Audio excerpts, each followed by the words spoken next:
Hi friends, welcome to జస్ట్తో vlogs and tips. మిగిలిపోయిన ఇడ్లీ పిండితో ఉత్తప్పం ఎలా ప్రిపేర్ చేయాలో తెలుసుకుందాం.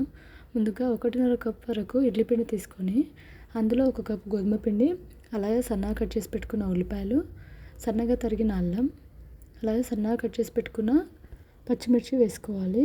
మొత్తం కూడా బాగా కలుపుకోవాలి. దోశ పిండి మాదిరిగా ఉంటే సరిపోతుందండి.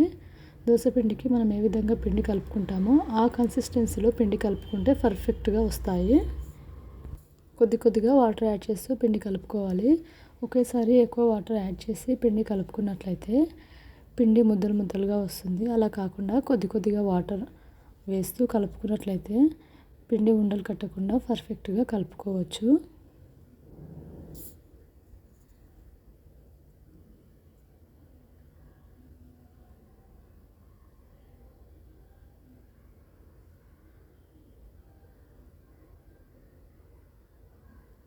సరిపడు వాటర్ వేసి పిండి దోశ పిండి మాదిరిగా కలుపుకొని మీ రుచికి సరిపడు సాల్ట్ వేసుకొని మొత్తం కూడా ఒకసారి బాగా కలిపి 5 నిమిషాలు పక్కన పెట్టుకోవాలి.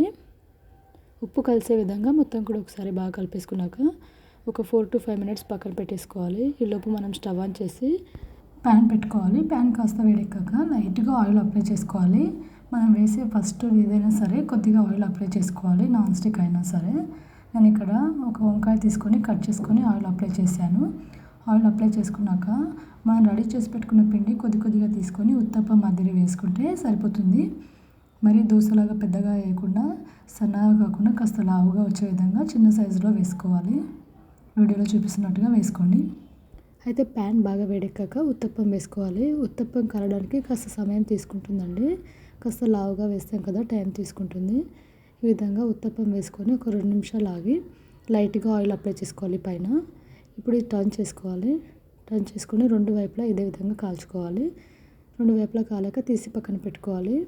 ఇప్పుడు మరికొన్ని వాటర్ లైట్గా చల్లేసి రెండో ఉత్తప్పం కూడా ఈ విధంగా వేసుకోండి. మనం ప్రతిసారి ఆయిల్ అప్లై చేయాల్సిన అవసరం లేదండి. ఫస్ట్ సారి అప్లై చేసాం కదా, సెకండ్ టైం అయితే లైట్గా వాటర్ చిలకరిస్తే సరిపోతుంది. ఇప్పుడు ఇదే విధంగా ఉత్తప్పం వేసుకొని బాగా కాలాక పైనుంచి కాస్త ఆయిల్ వేసుకొని 2 వైపులా కాల్చుకోవాలి. అంతే, చాలా బాగుంటాయండి. చిన్నపిల్లలు అయితే చాలా ఇష్టంగా తింటారు.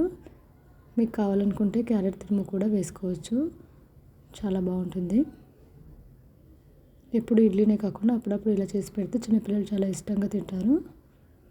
డెఫినెట్లీ ట్రై చేయండి, చాలా బాగుంటుంది. ఇలాంటి మరిన్ని వీడియోస్ కోసం ఛానల్ సబ్స్క్రైబ్ చేయండి. పక్కన ఉన్న గంట సింబల్ యాక్టివేట్ చేయండి. మీరు కూడా ట్రై చేసి కామెంట్ చేయండి ఎలా వచ్చిందో. Thank you for watching. Me suggestions కింద కామెంట్ సెక్షన్లో తెలియజేయండి.